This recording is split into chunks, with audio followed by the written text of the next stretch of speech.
Baik, selamat pagi Bapak dosen dan teman-teman semua. Terima kasih atas waktu yang diberikan kepada kami kelompok 1.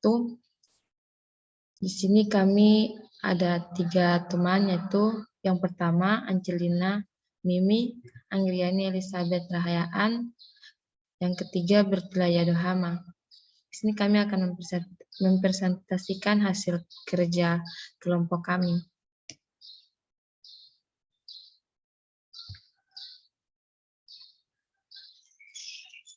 Dan yang dibaca oleh teman Angelina Mimi.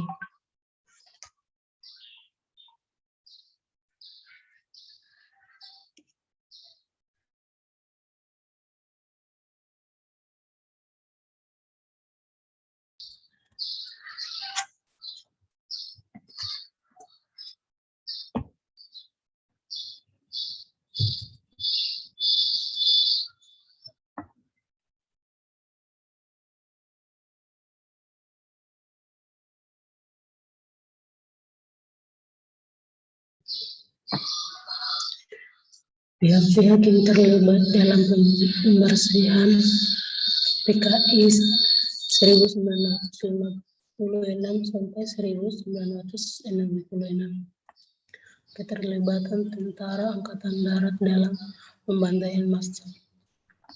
Rencana membunuh Omar Dhani Surtato,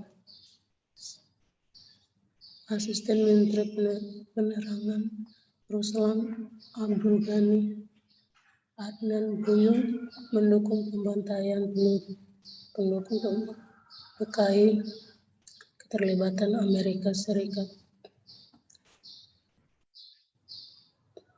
Korban adalah beberapa sejarawan memperkirakan bahwa pembunuhan terorganisir pada 1965 telah menewaskan setidaknya juta orang yang diduga simpatisan komunis. Seperti dilaporkan Rebers Hemske dan Haryo Wirawan.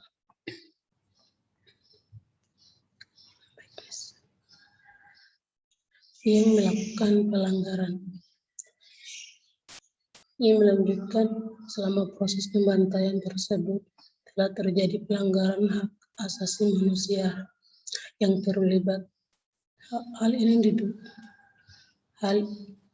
diungkapkan melalui laporan dari korban dan keluarga korban peristiwa 1965 sampai 1966. Polanya antara lain pembunuhan, pemusnahan,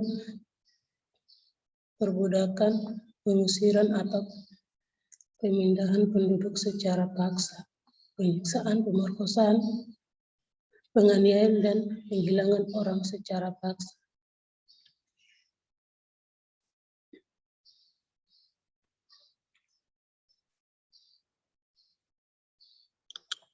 Baik, saya akan lanjutkan bagaimana pelanggaran HAM terjadi.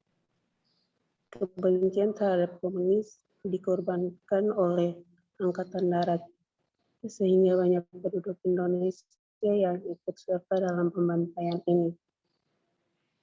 Peran Angkatan Darat dalam peristiwa ini tidak pernah diterangkan secara jelas.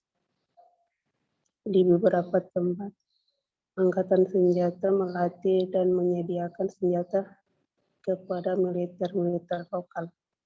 Next.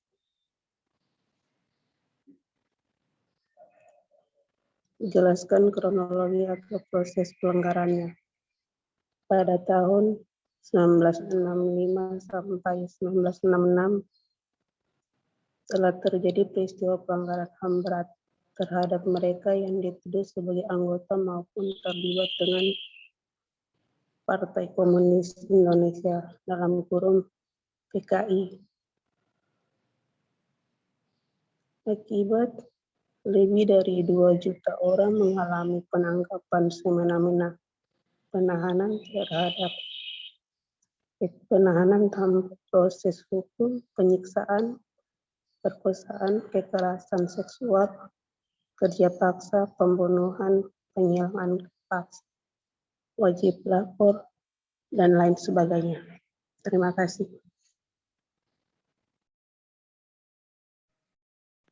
Baik, saya akan lanjut. Apakah yang menjadi penyebab atau latar belakang peristiwa pelanggaran tersebut? Faktor internal yang merupakan dorongan untuk melakukan pelanggaran HAM yang asalnya dari diri si pelanggar sendiri. Sikap egois atau terlalu mementingkan diri sendiri, rendahnya kesadaran HAM, dan sikap enggak toleransi bisa menjadi beberapa faktor yang menyebabkan si pelanggar HAM terhadap orang lain. Faktor eksternal yaitu faktor di luar diri pelanggar yang bisa mendorong terjadinya pelanggar HAM.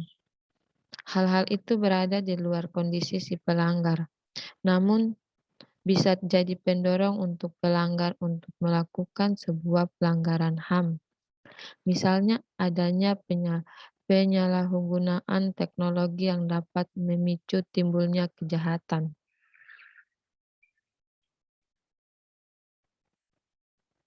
Hak apakah yang dilanggar?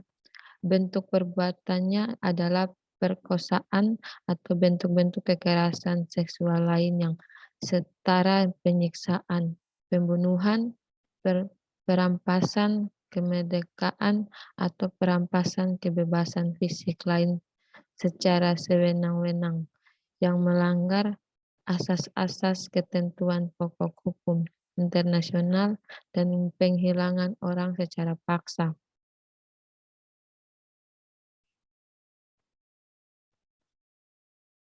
Teman Ance, silakan lanjut.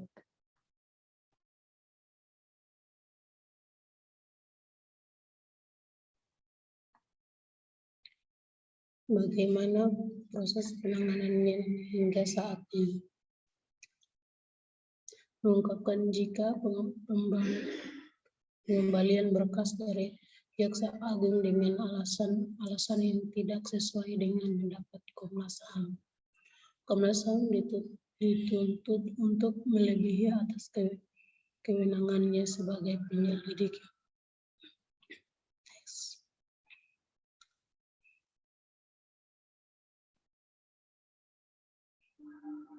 Apakah sudah selesai atau belum?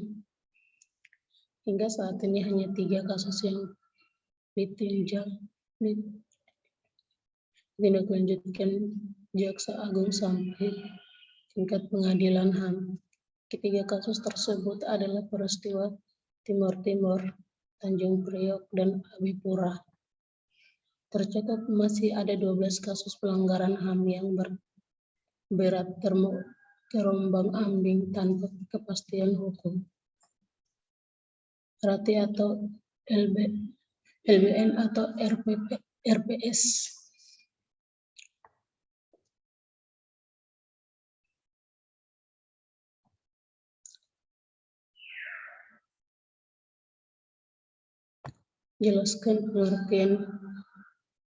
Jelaskan perkembangan situasinya. Perkara ini sudah begitu lama, 20 tahun yang lalu. Tentu ada berbagai kesulitan dan kendala. Dari bukti, saksi mungkin juga tersangkanya.